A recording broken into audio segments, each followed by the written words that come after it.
Assalamualaikum warahmatullahi wabarakatuh. Waalaikumsalam warahmatullahi wabarakatuh. Ya Bu Tuti, kemarin ini kan saya sudah nanya-nanya nih sama Bu Tuti tentang penyebab masalah yang saya identifikasikan. Nah, saya mau minta bantuannya lagi nih untuk solusi. Jadi kemarin kalau dari 11 pertanyaan yang saya kasih tentang masalah yang saya hadapi ini, saya mengangkat dua masalah. Yang pertama itu peserta didik kesulitan dalam memahami materi kimia tertentu. Yang kedua, kurangnya kemampuan berpikir kritis dan kreatif peserta didik. Saya minta bantuannya dari Bu Tuti tentang masalah yang saya hadapi pertama itu peserta didik kesulitan dalam memahami materi kimia tertentu. Setelah dianalisis, ternyata saya mengambil kesimpulan akar penyebab masalahnya itu adalah metode pembelajaran. Nah, Bu Tuti punya alternatif solusi nggak untuk masalah metode pembelajaran? Kira-kira metode yang cocok untuk masalah kesulitan memahami materi kimia ini apa? Baik, untuk saya menggunakan metode latihan berulang atau metode drill. Jadi siswa itu dia akan mengerjakan soal secara berulang. Itu untuk materi tertentu seperti kayak hitungan atau pada kestabilan unsur, ikatan kimia, seperti itu. Di luar materi ya, kayak jadi mereka harus berhitung gitu. Oh, di luar kayak teori-teori gitu ya? Teori. Jadi mereka harus saya menggunakan itu metode drill atau latihan berulang. Oke. Kan metode pembelajaran tuh banyak. Kenapa solusi yang ditawarkan itu? Kenapa nggak yang lain? Karena sudah berapa kali menggunakan kayak metode diskusi juga, nanti hanya satu orang saja yang bekerja. Kemudian metode-metode yang lain itu kalau kayak metode praktikum kan mereka sudah jelas mereka bekerja, mereka nyata mereka bekerja. Tapi kalau kayak soal materi tertentu, materi hitungan, biasanya kan ada siswa yang dia kesulitan di dalam berhitung. Dasarnya mereka belum bisa paham seperti itu. Jadi saya menggunakan metode drill.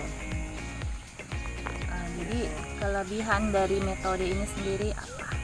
Kelebihannya ya siswa yang dari tidak mampu, tidak bisa, dia jadi bisa karena latihan soal yang diberikan itu berkali-kali berulang-ulang pada satu teori, pada satu materi. Bisa mengingat ya. Kemudian kelemahannya bagi siswa yang sudah mampu ya mereka akan merasa bosan karena materinya ya itu saja. Contoh kita menentukan kestabilan unsur, materinya itu saja, cuma soal-soalnya yang diubah berulang. Jadi ada beberapa soal yang diberikan. Jadi kalau sudah ada siswa yang sudah mampu, sudah bisa, ya mereka akan merasa bosan seperti itu.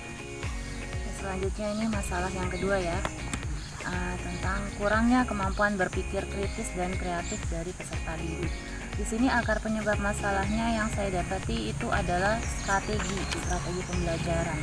Menurut Bu Tuti, kira-kira strategi apa sih yang cocok nih untuk mengatasi kurangnya kemampuan berpikir kritis dan kreatif dari peserta didik?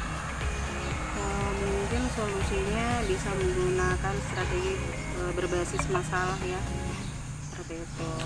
Berbasis masalah ya. Mengapa harus berbasis masalah? Kan strategi juga banyak kan. Ya, kalau kenapa harus menggunakan strategi masalah? Karena mereka itu harus diberi sebuah masalah yang ada di lingkungan sekitar mereka. Mereka tahu oh ini memang nyata terjadi di lingkungan mereka. Jadi mau nggak mau ya mereka harus bagaimana sih mencari solusi dari masalah tersebut, seperti itu. Nah, kemudian apa sih kelebihan dari strategi berbasis masalah tadi? Kelebihannya yang pertama itu kan anak-anak bisa berpikir karena itu benar-benar terjadi di lingkungan mereka. Jadi bagaimana mereka harus bisa berpikir kritis untuk memecahkan masalah tersebut. Kemudian yang kedua itu anak-anak jadi lebih bertanggung jawab atas lingkungan yang ada di sekitar mereka.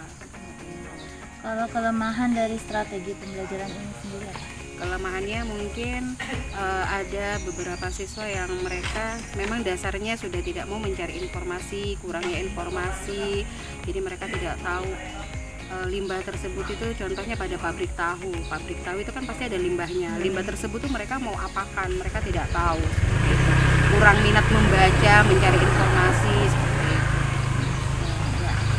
Itu saja Bu Tuti masalah dan solusinya. Semoga solusinya bermanfaat untuk saya ya. Terima kasih banyak atas bantuannya. Wassalamualaikum warahmatullahi wabarakatuh. Waalaikumsalam warahmatullahi wabarakatuh.